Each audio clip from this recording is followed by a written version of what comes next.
Aujourd'hui,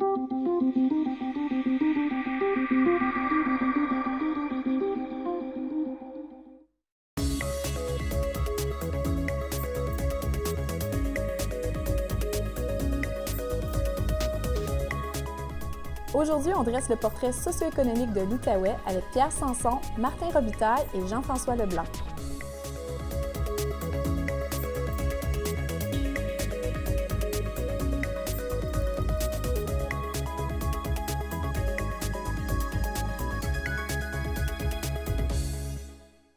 Bonjour, je m'appelle Geneviève Turcot et je vous souhaite la bienvenue à ce premier épisode de Reflet économique, un tout nouveau projet de la Chambre de commerce de Gatineau. Aujourd'hui, avec les invités, on va vous présenter un portrait socio-économique de la région de l'Outaouais pour comprendre un peu mieux la réalité des entrepreneurs. Alors, je présente nos invités, M. Pierre Sanson de la Chambre de commerce de Gatineau. Bonjour. Et M. Martin Robitaille de l'Observatoire du développement de l'Outaouais de l'Université du Québec en Outaouais. Bonjour, merci d'être ici. Mais avant de commencer dans ce portrait-là, M. Sanson, peut-être vous expliquer un peu c'est quoi le projet Reflet économique? Dans son rôle de service aux membres, la Chambre de commerce est très, très fière de pouvoir travailler avec MaTV pour développer 6 capsules sur l'économie de la région. La première qu'on fait aujourd'hui, qui est le portrait économique, il y a la rareté de la main-d'œuvre, il y avoir les outils nécessaires pour les membres, l'exportation, la cybersécurité. La cybersécurité et tous ces éléments-là qui sont réellement nécessaires pour une bonne économie de notre région. Qui est vraiment la réalité à laquelle les entrepreneurs ont tous les jours, puis enfin, qu'ils soient mieux outillés. C'est le but de ces capsules. De ces capsules-là. Ça fait vraiment plaisir. Donc, commençons d'ailleurs avec ce portrait socio-économique. Avant de se lancer dans l'économie, il faut peut-être mieux comprendre aussi comment est composée la région de l'Outaouais. M. Robitaille. Oui, je pense que c'est une très bonne idée. Je dirais d'emblée qu'il faut bien comprendre que la région de l'Outaouais, c'est la 8e région administrative du Québec en termes de population. C'est 392 000 habitants. Et ça représente, grosso modo, à peu près 5 de la population du Québec. C'est quand même une région assez importante. Et de fait, c'est une région qui connaît une croissance de la population assez régulière depuis un nombre d'années.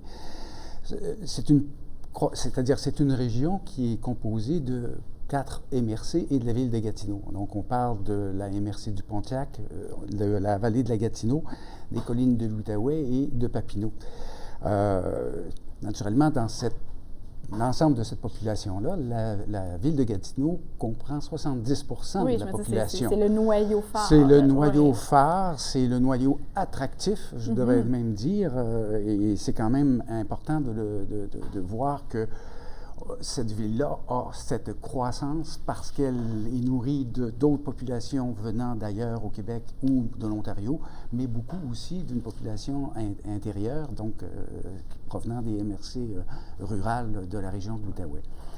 C'est un peu, je pense que c'est important de dire aussi pour que les gens comprennent que s'il y a une croissance générale de la population dans la région et dans la ville de Gatineau, c'est pas la même chose dans les MRC rurales. Et je vous en donne 2 exemples. De fait, on voit la MRC du Pontiac qui, entre 2011 et 2014, a perdu 7 de sa population. Un peu la même chose avec la vallée de la Gatineau qui, elle, a perdu dans les mêmes années 4 de sa population. Alors, c'est important de comprendre que ce n'est pas tout à fait la même dynamique dans le milieu rural. On a un immense territoire confronté à des réalités totalement différentes. Justement, la population, vous aviez des informations aussi là-dessus à partager. Je pense que c'est important de comprendre l'ampleur ou l'importance de l'Outaouais. On dit que l'Outaouais est la 4e grande ville au Québec. C'est une phrase qui est toujours répétée. C'est toujours là. On est peut-être la 8e en fait de région. L'Outaouais représente quand même au-dessus de près de 400 000 habitants. Et je pense que c'est important de mettre l'Outaouais dans son ensemble parce qu'avec Ottawa-Gatineau, on l'a passé depuis 1996 de 900 000 à 1,4 million. Alors, c'est une région qui est très importante. Alors, si on regarde, non seulement on est la 4e ville d'importance au Québec, Gatineau, mais l'ensemble, Ottawa-Gatineau est une des régions les plus importantes au Canada. Alors, en arrière de Vancouver, Calgary et Toronto, on est quand même une région très, très, très forte. Alors, c'est quelque chose qu'il faut réellement que les gens comprennent qu'on n'est pas juste l'Outaouais, on est frontalier et on a un marché de l'autre côté qui est très important pour notre économie. C'est important. Vous l'avez mentionné juste avant, M. Robitaille, de parler de la population, cette dualité-là urbaine, rurale dans notre territoire, elle est très importante quand on vient de parler de portrait socio-économique. Là. Oui, parce que non seulement il y a une perte de population dans certaines MRC rurales, mais il faut comprendre que au-delà de ça, il y a une dévitalisation possible de ces communautés-là à partir du moment où il y a moins de population, il y a moins d'écoles, il y a moins de commerce, il y a moins de services. Et ce qui peut expliquer aussi une forme de dévitalisation ou une perte de croissance, c'est effectivement la difficulté de trouver des emplois dans ces milieux-là. Hein. Le secteur forestier a été particulièrement touché dans les 15 dernières années et c'était, en guillemets, la vache à lait du milieu rural. Et donc, on sent cette pression-là et cette attirance vers la ville, puis particulièrement pour les jeunes de ces régions rurales qui disent on vient étudier en ville, on vient travailler en ville. Et la ville, c'est Gatineau. Exactement. C'est ce pôle-là. Ou même Ottawa, bien sûr. Oui. Vous parlez justement d'emploi. Ça reste quand même une espèce de dualité parce que oui, ce qui se passe dans les MRC, ce qui se passe à Gatineau, c'est différent parce que si on regarde le taux de chômage, c'est quand même un record et on atteint des chiffres assez bas quand même.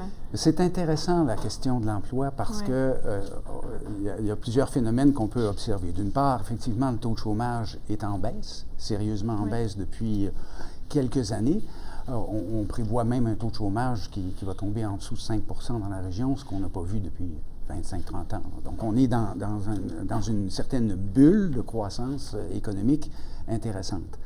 Il y a cet élément-là, bien sûr, mais il y a aussi l'élément, quand on parle d'emploi, de l'importance, dans le fond, de la fonction publique, pas seulement fédérale, mais la fonction publique dans la proportion des emplois dans la région. Hein, ça représente au-delà de à peu près 40-45 % de l'ensemble des emplois. Alors 43,6 %. Bon, alors on est dans Je reviens avec vous pour la Exactement. Donc là, on est dans un monde assez particulier où on a des emplois donc très spécialisés. Et c'est une particularité de la région aussi, c'est que les gens dans la région, la population, est aussi scolarisée. Donc, on a donc une belle jonction entre ces besoins de main-d'œuvre qualifiés et cette capacité-là de pouvoir fournir cette main-d'œuvre-là en termes de qualification.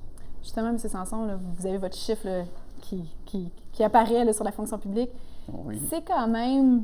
Je m'en ai dit peut-être pas l'éléphant dans la pièce, mais quand on parle d'emploi, de développement, l'importance de la fonction publique, ça a aussi un double tranchant. J'aimerais vous parler de ce que ça représente, là, la fonction publique dans la région ici. Bien, je pense que c'est une des forces de la fonction publique de la région. On l'a toujours vécu. Si on retourne en arrière, dans les années 70, c'était les papetières.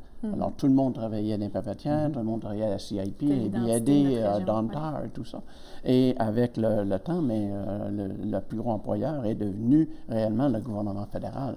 Alors, avec la force des choses, parce qu'on voulait avoir 26 % de tous les jobs du côté du Québec, alors ça a créé quand même des emplois, parce que le fédéral offre quand même des salaires très intéressants, très compétitifs et très intéressants. Des avantages sociaux.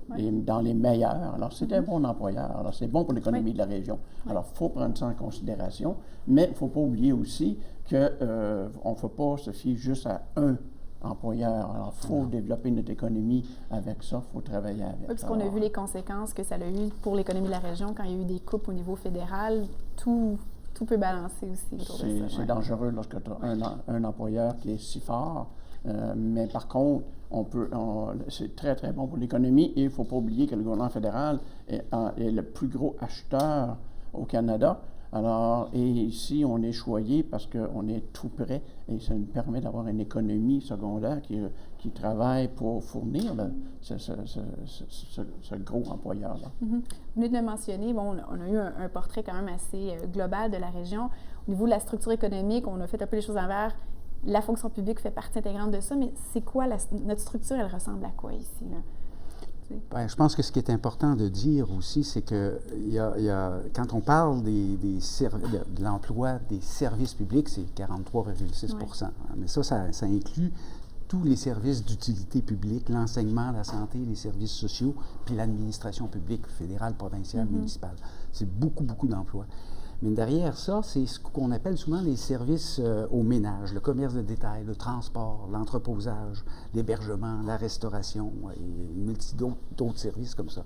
Ça représente 24% de l'ensemble du secteur d'activité. Et après ça, c'est les services moteurs, hein, c'est 12%, 19%, c'est-à-dire le commerce de gros, l'information, la culture, les services financiers, les services professionnels. Ce qui fait qu'ultimement, là, dans la région, c'est 85% des emplois qui sont liés au secteur des services. C'est incroyable. Hein? Ouais.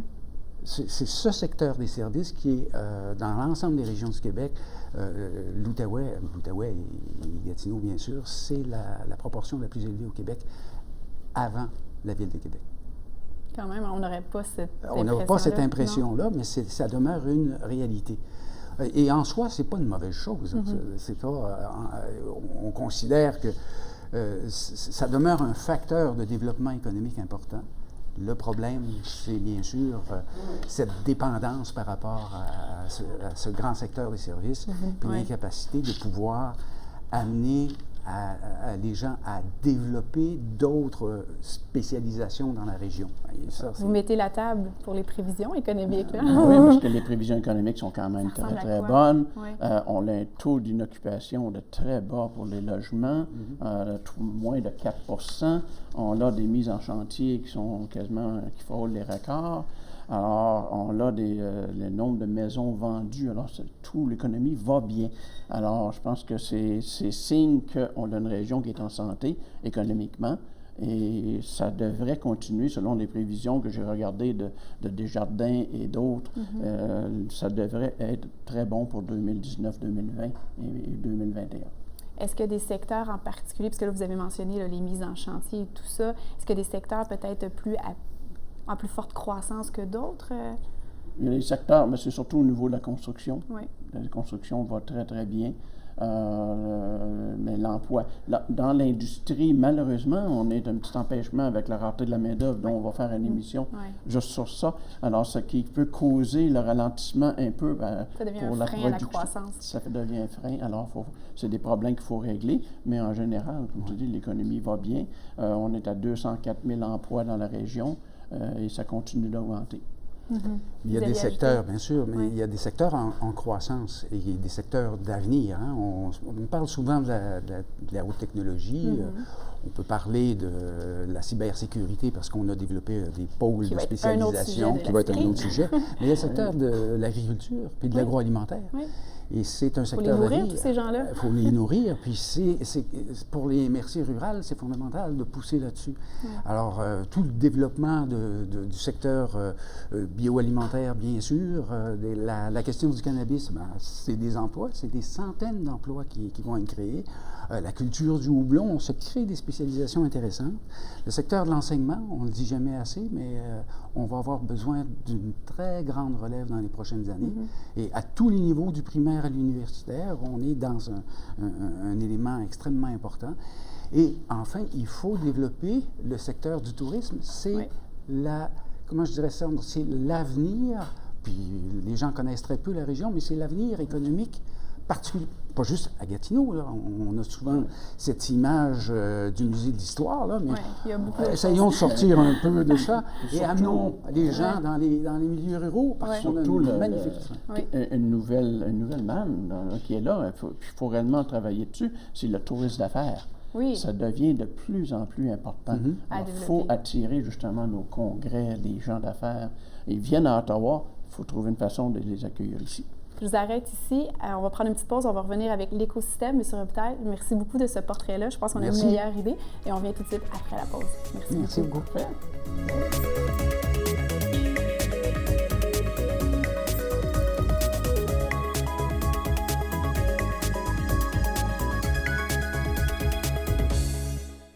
Alors, on poursuit notre discussion à Reflet économique sur le portrait socio-économique de l'Outaouais. On accueille un nouvel invité et là, je vais quand même un peu sortir ma feuille. Alors, M. Jean-François Leblanc, vous êtes conseiller municipal et président de la Commission de développement économique de Gatineau et vice-président du conseil d'administration d'ID Gatineau. Ai-je oublié quelque chose?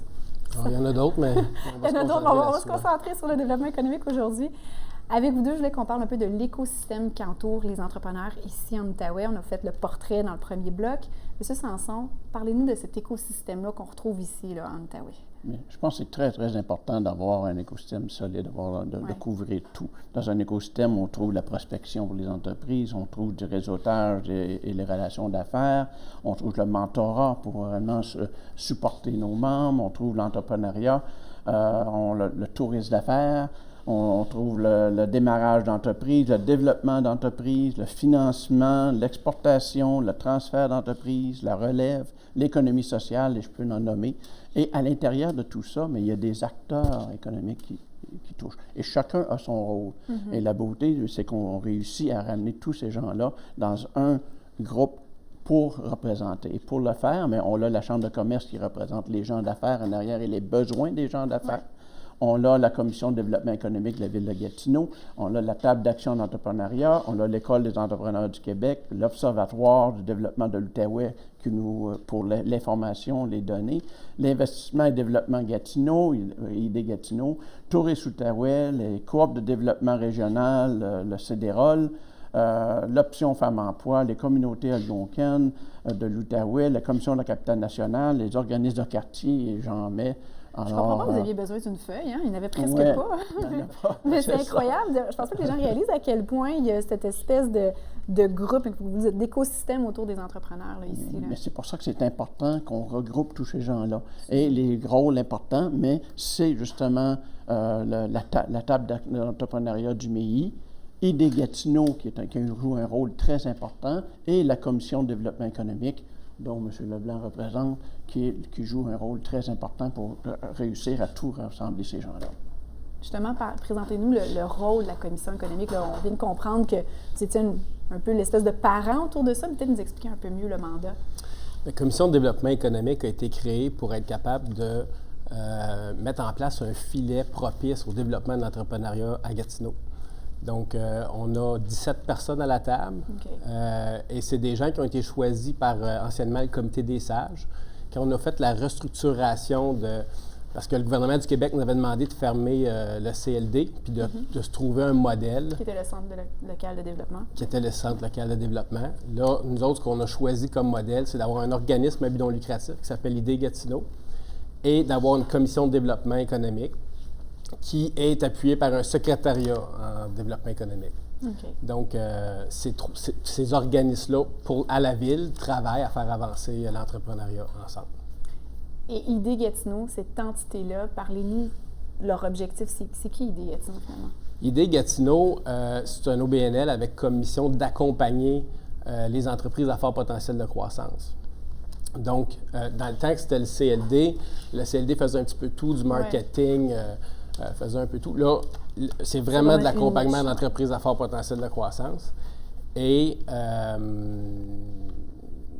on dépasse un peu notre mandat des fois en faisant un petit peu plus de choses pour aider la communauté d'affaires parce qu'on a tous le même objectif. C'est pour ça qu'on travaille bien ensemble depuis plusieurs années. C'est parce que, justement, comme disait Pierre, on se rassemble ensemble puis on travaille ensemble. On a plein de comités qu'on est ensemble puis ça va super bien depuis une couple d'années. Peut-être juste définir, quand on parle d'une entreprise qui a un fort développement de croissance, on veut dire quoi? C'est une entreprise qui a déjà beaucoup de succès ou qu'on sait qu'on veut amener? Juste peut-être définir un peu plus. On vise des entreprises qui ont un potentiel pour exporter, qui vont créer de l'emploi, qui vont créer de la richesse. On pense que si on est capable de faire avancer ces entreprises-là, nécessairement tout l'écosystème va suivre.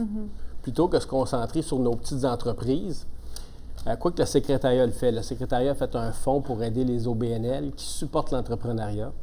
Et ce fonds-là, on fait un appel de candidature au mois de septembre. Puis on aide les entreprises on aide les OBNL qui supportent l'entrepreneuriat. Mais ce qu'on comprend aussi que l'écosystème, bon, il y a ID Gatineau qui est là pour ces super PME et super entreprises, mais il y a de l'aide et de l'accompagnement pour toutes les petites étapes des entrepreneurs, que ce soit du début, au milieu et tout ça. Mais je me dis même à la fin, parce qu'il y a aussi de l'aide pour la relève. C'est pour ça qu'on a mis en place des outils comme mon GPS et tout ça, pour que les gens aient accès à tout.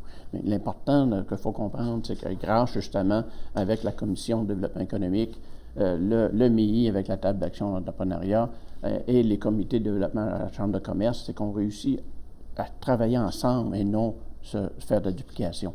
Alors, on travaille tous ensemble pour la formation. Alors, c'est pour ça qu'on a supporté l'ODO, réellement, qui est notre outil d'information et de données. Et tout le monde travaille avec mon GPS et tous les autres outils, l'école d'entrepreneuriat qu'on a mis sur pied, pour réellement avoir quelque chose de solide et où tout le monde travaille dans la main pour le bien de l'économie de la région et non pour le bien de chacun. Mm-hmm. Puis on l'a dit en première partie de l'émission que, somme toute, ça va très bien, l'économie va bien, bon, on a vu les taux de chômage et tout ça, mais il y a quand même tout ce travail-là d'accompagnement qui est nécessaire si on veut qu'on continue à créer de la richesse en Outaouais. Vous êtes là pour ça, finalement. Exactement. C'est très important réellement qu'on travaille pour l'économie de la région. Oui. Économie, opportunité, ça ressemble à quoi les nouvelles opportunités pour les entreprises ici, les entrepreneurs, ceux qui vous écoutent, là? Bien, comme il disait, l'écosystème commence à être pas mal complet. Là. Ouais. On a mis en place plein de choses dans les dernières années. Ça, c'est assez récent, cette force-là de coercion entre tous les organismes. Oui, il y a eu un déclic à un moment donné qui a été créé à une table, puis on a dit, bien là, il faut qu'on travaille ensemble si on veut avancer. Puis si on n'avait pas travaillé ensemble pendant ces années-là, on n'aurait pas eu l'École des entrepreneurs. Okay. On n'aurait pas eu mon GPS. Mm-hmm. C'est toutes des choses qui ont été créées parce qu'on était capable de travailler ensemble. Sinon, on n'aurait pas avancé. Puis au niveau des opportunités, là, on a comme dit... Il y en a des opportunités, là, c'est incroyable. Comme je mentionnais tantôt, le gouvernement fédéral est le plus gros employeur. Ouais. Le gouvernement fédéral achète des milliards de services et de denrées par année. Alors, on a un potentiel énorme. Il faut quand même aussi situer, nous sommes dans la capitale nationale du Canada. On a, je ne sais pas combien, je pense que c'est une centaine d'ambassades dans nos régions. Mm-hmm. On a une ouverture qu'on peut faire. Fait que les opportunités pour la région sont énormes. Il faut juste savoir comment qu'on les travaille. Puis comment, et c'est ça qu'on fait. On travaille ensemble. Je travaille présentement avec Idé-Gatineau pour justement approcher le gouvernement fédéral pour les achats et tout ça. Alors, ça va très, très bien, mais il y a de l'ouvrage à faire. Vous appelez ça d'ailleurs Noé, hein? Nouvelle opportunité. Les nouvelles opportunités économiques. Sinon, c'est un peu suite au forum qu'on a fait et toutes les études qu'on a fait avec les MRC, on est arrivé avec 3 grands points. Okay. Alors, nos 3 grands points sont bien simples. Il faut améliorer l'environnement d'affaires de l'entrepreneur. Il faut que les entrepreneurs sentent qu'ils font partie. Ils font partie de cet écosystème-là que vous avez créé, parce que je suis certaine qu'avec tous les organismes, les services, bon, on en a parlé, on va avoir un épisode qui est entièrement consacré à ça. Il y a beaucoup de gens qui n'ont pas réalisé à quel point il y avait de services disponibles. C'est ça. Ouais. Il faut, en deuxième lieu, faire la mise en valeur et la promotion de l'ensemble de notre territoire. C'est quoi la région, là? C'est quoi qu'on veut faire? On veut-tu faire du houblon? On veut-tu faire... Il faut trouver nos niches, là. Alors, c'est très, très important. Et le troisième, c'est la programmation et les mesures d'appui requises pour les entreprises. On va dire qu'est-ce que les gouvernements peuvent faire au point de vue de financement, au point de vue on a besoin de l'aide, on est frontalier, comme je mentionnais tantôt. Alors, on a un problème de règlement différent d'une province à l'autre. Alors, il y a beaucoup de travail à faire. Alors, il faut trouver une façon que l'Outaouais soit reconnu avec les problèmes qu'on a présentement avec les différents. Et il faut que le gouvernement mette les mesures d'appui en place pour supporter les entrepreneurs. Mm-hmm. C'est une opportunité d'être à côté d'Ottawa. Il ne faut pas dire qu'on est séparés par une rivière. Il faut dire qu'on est reliés par des ponts, puis tendre la main à Ottawa pour travailler ensemble. On ne le faisait pas il y a plusieurs années. Mais ça aussi, j'ai l'impression qu'au cours des dernières années, ça a été travaillé. Il y a un gros rapprochement qui a été fait avec Ottawa. On l'a vu là, au niveau de Tourisme Outaouais, avec le 150e anniversaire. Oui. Il y a un gros rapprochement qui s'est fait là. Au niveau du développement économique, on le fait avec Invest Ottawa. Il l'a eu aussi au niveau de quand on a travaillé ensemble pour aller chercher Amazon, et qu'il y a des liens entre la ville aussi. La ville travaille très bien avec Ottawa. Fait que maintenant que tout le monde travaille bien avec Ottawa, là, ce qu'il faut maintenant, c'est renforcer ces liens-là, aller chercher de la proximité pour faire avancer les choses, pour être capable de profiter de cette économie-là. Là. Oui. Puis j'imagine aussi de voir que les villes, comme au niveau municipal, que les villes travaillent ensemble, ça envoie aussi un message fort aux entrepreneurs de faire pareil. Parce que je pense que vous l'avez déjà mentionné, c'est plus du tout une question de compétition. Tout le monde vit les mêmes problématiques. Vous l'avez mentionné, la rareté de main-d'œuvre. Donc, il y a cette espèce de besoin de travailler ensemble, d'aller voir aussi comment les autres le font. Je ne voulais pas dire de l'autre côté de la rivière, mais dans notre territoire, là. Mais ça se faisait pas vraiment avant, là. Non, puis il faut travailler avec les MRC. Comme vous savez, maintenant, les MRC ont chacun leur budget économique. Alors, il faut travailler. Moi, la Chambre de commerce, on l'a rencontré, tous les MRC, pour vraiment voir les besoins de chacun et comment on peut justement travailler, parce que Gatineau est quand même la ville sœur, la ville mère, si tu veux. Le noyau. C'est ça. Alors, pour travailler avec les gens de toutes les MRC en complémentarité et non en compétition. Merci beaucoup. C'est déjà terminé. Ça va vite. Monsieur Leblanc, je vous remercie beaucoup. Monsieur Sanson, je vous garde avec moi pour le mot de la fin. Merci encore. Merci. Pour toute information supplémentaire concernant cette émission, vous pouvez communiquer avec la Chambre de commerce de Gatineau via les réseaux sociaux, son courriel, le site web ccgatineau.ca ou par téléphone au 819-243-2246. Monsieur Sanson, c'est déjà la fin. Oui. J'aimerais ça vous expliquer rapidement pourquoi c'est important pour la Chambre de commerce de nous faire un portrait socio-économique de la région. Mais je pense que c'est important de comprendre, c'est le rôle de la Chambre, c'est de représenter ses membres. De représenter tout le monde. De représenter les gens d'affaires et aussi d'avoir une économie qui est en bonne santé parce que nos gens d'affaires vont cheminer vers ça. Alors, pour nous, c'est pas, on représente, c'est vrai, près de 900 membres, mais aussi de la communauté d'affaires en grandeur.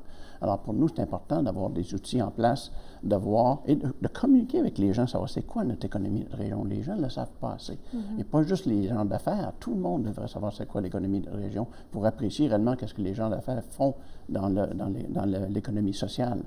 Alors, c'est pour ça qu'il est très important pour nous d'avoir des outils en place, comme l'École des entrepreneurs qu'on a mis sur pied pour aider nos entrepreneurs dans toutes les façons, et de réellement travailler avec tous les joueurs. Parce que nous, on représente le besoin de nos membres. Ce n'est pas nous qui avons les outils et les fonds. Non. Alors, il faut travailler avec le gouvernement, les différents paliers de gouvernement, la ville et tout ça, qu'eux ont les fonds, eux font des projets, mais il faut que ça rentre quand même dans les besoins que nos membres à nous, les gens d'affaires, ont besoin pour pouvoir avoir une bonne économie. Merci beaucoup. C'est tout le temps qu'on avait pour cet épisode de Reflet économique. J'espère que vous avez mieux compris notre portrait socio-économique. Merci beaucoup. À très bientôt. Merci. Cette émission a été rendue possible grâce à la collaboration des partenaires suivants. La Chambre de commerce de Gatineau, le droit à faire, Art Texte et MaTV Outaouais.